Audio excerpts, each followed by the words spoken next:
തണുപ്പിന്റെ വിടവാങ്ങൽ അറിയിച്ച് അവസാന മഴകൾ സൗദിയിലേക്ക് എത്തുകയാണ്.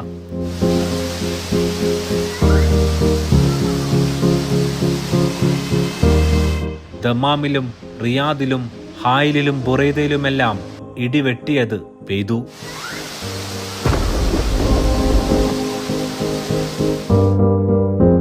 മുമ്പെങ്ങുമില്ലാത്ത വിധം സൗദിയുടെ ഹൈറേഞ്ചുകളിലും മഴയും മഞ്ഞും പെയ്തു. 20 വർഷത്തിനിടയിലെ ഏറ്റവും കുറഞ്ഞ തണുപ്പാണ് ഇത്തവണ സൗദിയിൽ രേഖപ്പെടുത്തിയത്. -°C വരെ എത്താറുള്ള സൗദിയുടെ പല ഭാഗങ്ങളും ഇത്തവണ 0ക്ക് താഴേക്ക് പോയില്ല. എന്താണ് സൗദിയിലെ കാലാവസ്ഥയിൽ സംഭവിച്ചത്? തബൂക്കിലെ ജബൽ അൽ ലൗസിൽ മൈനസിലേക്ക് താപനില എത്തിയില്ലെങ്കിലും തുടരെ 3 ദിനം മഞ്ഞു വീണു. പക്ഷേ ഇത്തവണ സൗദി തണുത്തു വിറച്ചിട്ടില്ല. അത് പറഞ്ഞെത്തുന്ന കാറ്റ് ഇത്തവണ വഴിമാറിപ്പോയി. മുൻ വർഷങ്ങളെ അപേക്ഷിച്ച് ഈ പ്രാവശ്യം തണുപ്പ് വളരെ കുറവായിരുന്നു. മുമ്പൊക്കെ ഞാൻ റിയാദിൽ 5 വർഷം ഉണ്ടായിരുന്നു. ഇവിടെ ദമാമിലാണെങ്കിൽ ഒരു 13 വർഷം 14 വർഷമായി. മുന്നേ ഉള്ള എൻ്റെ അനുഭവം എന്ന് പറഞ്ഞാൽ ഞങ്ങൾ ഈ തണുപ്പ് വരാൻ കാലത്ത് ഒരു നവംബർ ഡിസംബറൊക്കെ ആകുന്ന സമയത്ത് പോയിട്ട് പ്രത്യേകം അതിനു വേണ്ടി ഡ്രസ്സുകളും സ്വെറ്ററുകളും ഒക്കെ വാങ്ങുന്നൊരു അവസ്ഥ ഉണ്ടായിരുന്നു. ഈ പ്രാവശ്യം അതിൻ്റെ ഒന്നും ആവശ്യം വന്നിട്ടില്ല. തണുപ്പ് തീരെ ഇല്ല എന്ന് തന്നെ പറയാം. അതുപോലെ വീടുകളിലൊക്കെ തന്നെ തണുപ്പ് കാറ്റ് ഏശിയിട്ട് വീടിൻ്റെ ചുമരുകൾക്കൊക്കെ നല്ല തണുപ്പുണ്ടാകുന്ന അവസ്ഥ ഉണ്ട്. ഈ പ്രാവശ്യം അങ്ങനെയൊന്നും ഉണ്ടായിട്ടില്ല. അതുപോലെ ഈ പ്രാവശ്യം അസുഖങ്ങളൊക്കെ വളരെ കുറവാണ്. ശരിക്കും ഈ കാലാവസ്ഥ ഇങ്ങനെ മാറുന്ന സമയത്ത് തണുപ്പൊക്കെ വരുന്ന നേരം കോള് വരികയും അതേപോലെ തന്നെ പ്രയാസങ്ങൾ, ശാരീരിക പ്രയാസങ്ങളൊക്കെ ഒരുപാട് ഉണ്ടാകാറുണ്ട്. ഈ പ്രാവശ്യം അങ്ങനത്തെ ബുദ്ധിമുട്ടുകളും വളരെ കുറവായിട്ടാണ് എൻ്റെ ഒരു എക്സ്പീരിയൻസ് പറയാനുള്ളത്. ഇതായിരുന്നു സൗദിയിലെ ഭൂരിഭാഗം പ്രദേശത്തെയും അവസ്ഥ. ഹായിൽ, കുറിയാദ്, തബൂക്ക് തുടങ്ങി ചില ഭാഗങ്ങളിൽ ചില ദിനങ്ങളിൽ കൊടും തണുപ്പ് കയറി ഇറങ്ങിപ്പോയി. ഇതൊഴിച്ചു നിർത്തിയാൽ ശക്തമായ തണുപ്പെത്താറുള്ള റിയാദ് പോലും ഇത്തവണ വിറച്ചില്ല. കോടമഞ്ഞ് മേയുന്ന അസീറിൽ പോലും ഈർപ്പമുള്ള കാറ്റാണെത്തിയത്. ഇതോടെ തണുപ്പ് അത്ര വീശിയടിച്ചില്ല. ഈ ഒരു വർഷക്കാലമായിട്ട് എനിക്ക് തോന്നിയത് അങ്ങനെ ഒരു അത്ര നമുക്ക് സഹിക്കാൻ പറ്റാത്തൊരു തണുപ്പ് ഇവിടെ അനുഭവിച്ചിട്ടില്ല. ഞാൻ ഇപ്പോൾ പുറത്ത് മക്കളെ കൊണ്ടൊക്കെ പോകുന്നുണ്ട്. ഒരു ജാക്കറ്റിൻ്റെ ഒരു ആവശ്യമായിട്ട് ഇതുവരെ തോന്നിയിട്ടില്ല.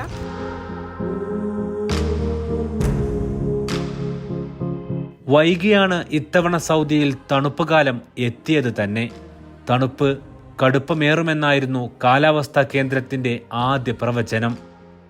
എന്നാൽ കാറ്റ് ദിശ മാറിയത് സൗദിയിലെ ശൈത്യകാലത്തിന്റെ തീവ്രത കുറച്ചു.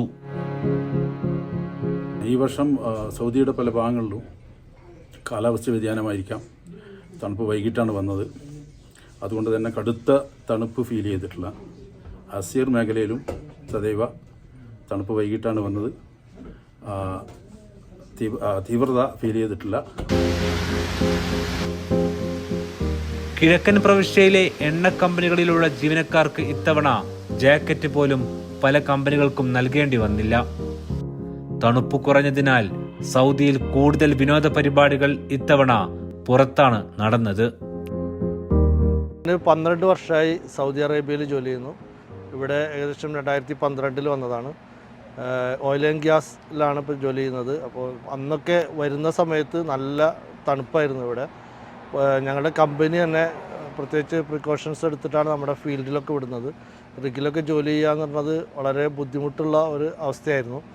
ഈ റിഗിൽ പോകുമ്പോൾ കമ്പനി സുരക്ഷയുമായി ബന്ധപ്പെട്ടിട്ട് ഒരുപാട് ക്രമീകരണങ്ങൾ ചെയ്തിട്ടാണ് നമ്മൾ പറഞ്ഞേക്കാറുണ്ടായിരുന്നത്.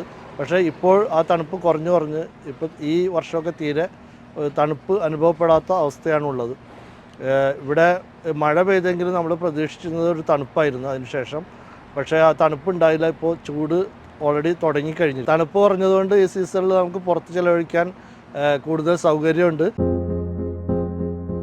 20 വർഷത്തിനിടയിലെ ഏറ്റവും കുറഞ്ഞ തണുപ്പാണ് ഇത്തവണ അനുഭവപ്പെട്ടതെന്ന് സൗദി ദേശീയ കാലാവസ്ഥാ കേന്ദ്രം വെളിപ്പെടുത്തിയിരുന്നു.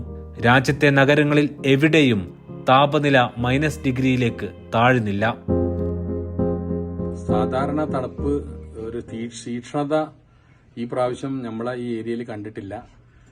സാധാരണ ജനുവരി മാസം കഴിയുന്നതോടുകൂടി തണുപ്പ് അവസാനിക്കാറുണ്ട്. ഇപ്പോൾ ഫെബ്രുവരി ആയിട്ടും ചെറിയ തണുപ്പുണ്ട്. പക്ഷെ ആ ഒരു തണുപ്പിന്റെ ഒരു അതിതീക്ഷ്ണത സ്വഭാവം പൊതുവെ ഈ പ്രാവശ്യം ഉണ്ടായിട്ടില്ല. കാറ്റിന്റെ ദിശാമാറ്റമാണ് ഇത്തവണത്തെ പ്രതിഭാസത്തിന് കാരണം. തണുപ്പിന് ശക്തി പകർന്ന് എത്തുന്ന വടക്കൻ കാറ്റിന് ഇത്തവണ ശക്തി കുറഞ്ഞു. ഈർപ്പമുള്ള തെക്കൻ കാറ്റാകട്ടെ കൂടുതൽ ശക്തിയോടെ എത്തുകയും ചെയ്തു. ഇതാണ് തണുപ്പ് കുറയാൻ ഇടയാക്കിയത്. നല്ല തണുപ്പായിരുന്നു. നമുക്ക് ജാക്കറ്റ് ഇടാണ്ട് പുറത്ത് പോകാനേ പറ്റില്ലായിരുന്നു. ഇപ്പോൾ തീരെ തണുപ്പില്ല, പക്ഷേ നമുക്ക് പുറത്ത് പോകുമ്പോൾ ജാക്കറ്റ് ഒന്നും ഇടേണ്ട ആവശ്യം വരുന്നില്ല. സൗദിയിലെ തുറൈഫിലാണ് ഏറ്റവും കുറഞ്ഞ താപനില രേഖപ്പെടുത്താറുള്ളത്. 10 വർഷമായി ഇവിടെ -7 ഡിഗ്രിയിലേക്ക് താപനില താഴുമായിരുന്നു. തണുപ്പിനൊപ്പം മഴയും ഇത്തവണ താരതമ്യേന കുറവാണ്. വേനലെത്തും മുമ്പേ വീണ്ടും മഴയെത്തിയേക്കും. പാടങ്ങൾ നിറക്കാനുള്ള മേഘങ്ങളെത്താൻ കാത്തിരിക്കുകയാണ് സൗദി ഹൈറേഞ്ചിലെ കർഷകരും.